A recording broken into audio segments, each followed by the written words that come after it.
Olá e bem-vindos! Hoje a gente vai começar com uma daquelas histórias, sabe, que parece até piada de programador, Ah, já sei qual é. mas que todo mundo que já pisou num projeto de software conhece muito bem. A área de negócio vai lá e pede, sei lá, um carro elétrico autônomo com 6 lugares. Uhum. O time de desenvolvimento, depois de meses, entrega um patinete elétrico e a equipe de testes, quando vai validar, descobre que, na verdade, o que foi construído foi uma bicicleta com um motorzinho a pilha. O telefone sem fio clássico, o resultado é sempre o mesmo. Atrasos, custo estourado e, claro, muita frustração. Exato. E o nosso mergulho de hoje vai investigar duas práticas que nasceram para evitar que isso aconteça.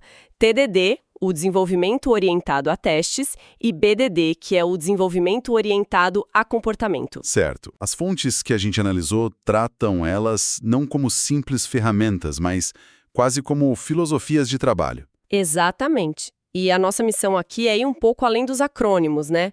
É entender o porquê de cada uma, como elas se encaixam e, o mais importante, como elas colaboram com o outro set. Certo. A ideia central que emerge das fontes é que não é uma competição, não é TDD versus BDD. Pelo contrário, é uma parceria muito poderosa. Vamos desvendar como o TDD nos ajuda a construir a coisa do jeito certo e o BDD garante que a gente está construindo a coisa certa. Essa ideia de inverter o processo é fascinante. Geralmente a gente pensa, primeiro constrói, depois testa. O TDD propõe o contrário, né? Começar pelo teste. Como é que isso funciona na prática sem virar uma bagunça? É uma ótima pergunta, porque parece totalmente contraintuitivo. Mas a chave está numa ideia fundamental que as fontes repetem à exaustão. TDD não é, na sua essência, uma prática de teste. Não. Não. É uma prática de design de software. Ao escrever o teste antes do código, a pessoa que está desenvolvendo é forçada a se colocar no lugar de quem vai usar aquele código. Ela precisa pensar, como eu quero chamar essa função? Que parâmetros ela vai receber? O que eu espero que ela me devolva? Então antes mesmo de pensar na lógica interna, no como a mágica acontece, a pessoa define o contrato, a interface daquele pedacinho de código. Exato. E isso, quase que por mágica, leva a um design muito, muito mais limpo.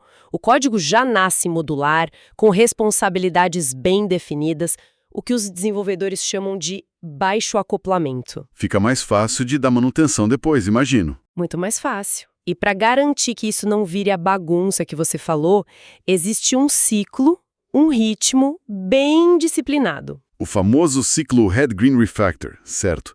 Parece um mantra. Como ele funciona? É exatamente um mantra. O primeiro passo é o red, o vermelho. Você escreve um teste bem pequeno e focado para uma funcionalidade que ainda não existe. Certo. Por exemplo, um teste para uma função que soma 2 números. E é absolutamente crucial que esse teste falhe. Se ele passar, tem algo errado. Por quê? A falha prova duas coisas. Primeiro, que o seu teste funciona, que ele sabe identificar o erro. E segundo, que a funcionalidade que você quer, de fato, ainda não foi implementada. Ok. Então, o vermelho é o ponto de partida. É a prova de que tem um trabalho a ser feito. E o próximo passo? O próximo passo é sair desse estado o mais rápido que der. É o green, o verde. Aqui o objetivo é escrever o mínimo de código necessário para fazer aquele teste passar. Quando você diz mínimo, é o mínimo mesmo. É o mínimo do mínimo. A filosofia que as fontes citam é a IAGNI. You ain't gonna need it. Ou você não vai precisar disso. E o que isso quer dizer na prática? Significa resistir à tentação de querer construir tudo de uma vez. Se o seu teste for soma de 2 e 2 e espera 4, você não vai criar uma calculadora completa. Você pode literalmente escrever uma função que só retorna 4. Parece trapaça. Parece, mas não é. O objetivo aqui não é a perfeição. É só fazer a barra de testes ficar verde. É um passo de cada vez. A complexidade vai surgindo aos poucos, guiada por novos testes. Entendi. É um jeito de evitar construir coisas que ninguém pediu. E depois que o teste passa, que fica verde, o trabalho acaba ali? Ainda não. Aí vem o passo talvez mais importante e que muita gente esquece. Blue Refactor.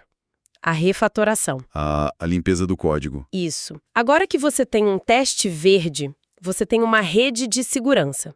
Você sabe que o comportamento esperado está garantido. É nesse momento que você pode olhar para o código que escreveu e melhorá-lo, limpar, organizar, remover duplicação. Sem medo de quebrar o que já funciona. Exatamente, porque se você quebrar alguma coisa sem querer, o teste vai ficar vermelho de novo e te avisar na hora. E aí o ciclo recomeça para a próxima pequena parte da funcionalidade. Mas todo esse ciclo de escrever teste, escrever código mínimo, refatorar, isso não deixa o processo tudo muito mais lento? Parece que o desenvolvedor gasta mais tempo se preparando do que, de fato, construindo. Essa é a crítica mais comum, e as fontes são unânimes em dizer que isso é um mito. É como construir um andaime antes de pintar um prédio. Boa analogia. Sim, montar o andaime leva um tempo.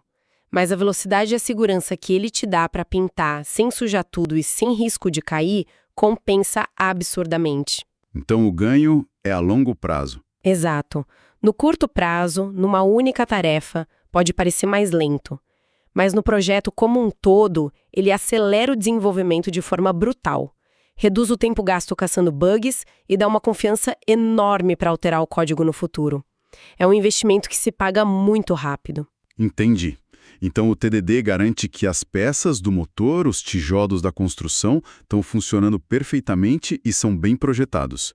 Mas isso não adianta nada se a equipe estiver construindo um barco quando o cliente pedir um carro. É aí que o BDD entra, para alinhar esse plano de construção. Essa é a analogia perfeita. O TDD foca em construir certo. O BDD, que evoluiu do TDD, foca em construir a coisa certa. E o mais interessante é que a base do BDD não é uma ferramenta ou um software. Não? O que é então? É uma conversa. Peraí. Então a ferramenta mais importante do BDD não é um programa de computador? É uma sala com um quadro branco e pessoas conversando? Exatamente. Isso muda tudo. Eu sempre achei que BDD era só sobre escrever testes de um jeito diferente. E esse é o pulo do gato que uma das fontes menciona. BDD é, antes de tudo, uma prática de colaboração. O nome dessa conversa, dessa reunião, é Os Três Amigos. Os Três Amigos. É uma metáfora para as três perspectivas essenciais que precisam estar alinhadas. O primeiro amigo é o do negócio, geralmente um product owner, que responde: o que a gente quer, qual o valor disso? Certo. O segundo amigo é o do desenvolvimento, que ouve essa necessidade e responde: como a gente pode construir isso de forma viável? E o terceiro, que é crucial, é o de testes, ou QA. É a voz que pergunta: e se? O que acontece se o usuário fizer algo inesperado? Como isso pode quebrar? E o que sai dessa conversa? Um documento gigante, uma especificação técnica? Não, muito pelo contrário. O que sai é um entendimento comum. Lembro de um projeto em que a funcionalidade era exportar um relatório. Para o negócio, isso era um PDF lindo. Para o desenvolvedor, era um CSV. E ninguém conversou antes? Ninguém. Essa conversa dos três amigos teria durado 10 minutos e economizado 2 semanas de retrabalho. É disso que se trata. E para registrar esse entendimento, eles usam uma linguagem bem simples. A tal da linguagem Gherkin, com dado, quando, então? Isso. É uma linguagem estruturada, mas que parece, bem, linguagem natural. Qualquer pessoa, técnica ou não, consegue ler e entender.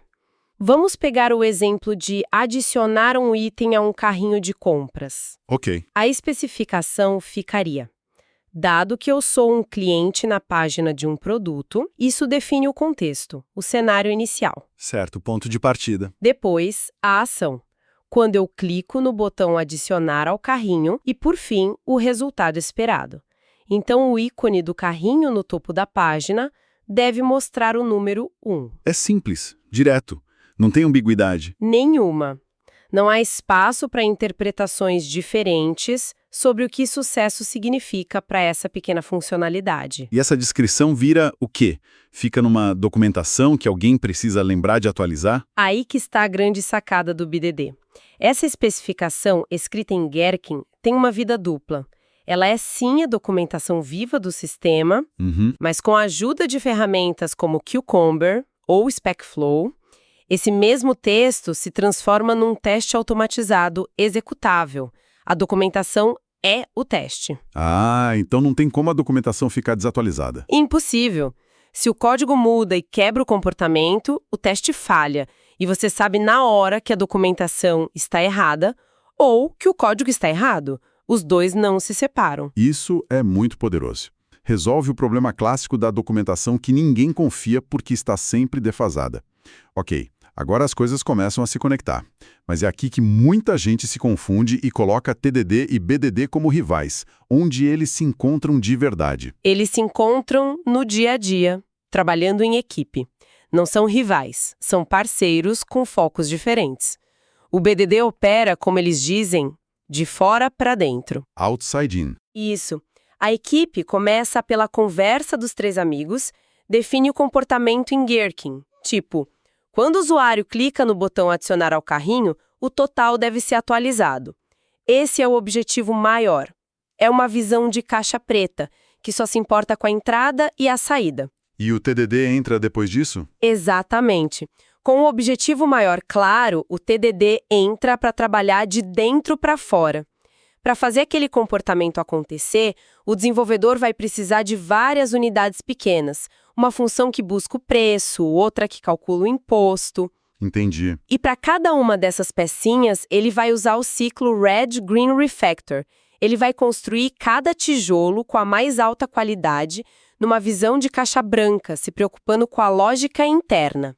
Então, para ver se eu entendi, tentando resumir numa frase, seria tipo, BDD é o quê? É uma boa forma de ver. E o TDD é o como? Perfeito, é exatamente isso. O BDD alinha todo mundo sobre o que nós vamos construir, garantindo o valor de negócio. E o TDD guia o desenvolvedor sobre como vamos construir isso bem, garantindo a qualidade técnica. Eles se complementam. Isso já quebra um dos grandes mitos, então. A ideia de que BDD substitui o TDD é totalmente furada. Completamente. Fazer BDD sem TDD significa que você sabe o que construir, mas pode acabar construindo de forma frágil, difícil de manter. E fazer TDD sem BDD significa que você pode construir um código perfeito que resolve o problema errado. Eles precisam um do outro. Precisam. Isso nos leva a outro mito que as fontes apontam. A ideia de que BDD é só sobre escrever Gherkin. Isso é como dizer que cozinhar é só ler uma receita. A receita é importante, mas não é tudo. Exato. O essencial é a colaboração, a conversa. O Gherkin é o registro da conversa, não a conversa em si. Faz todo sentido. E sobre o TDD? Tem o mito de que o objetivo final é chegar a 100% de cobertura de testes, né? Sim, e esse é um erro perigoso. Uma alta cobertura de testes é uma consequência, um efeito colateral muito bem-vindo de praticar TDD corretamente, mas nunca é o objetivo principal.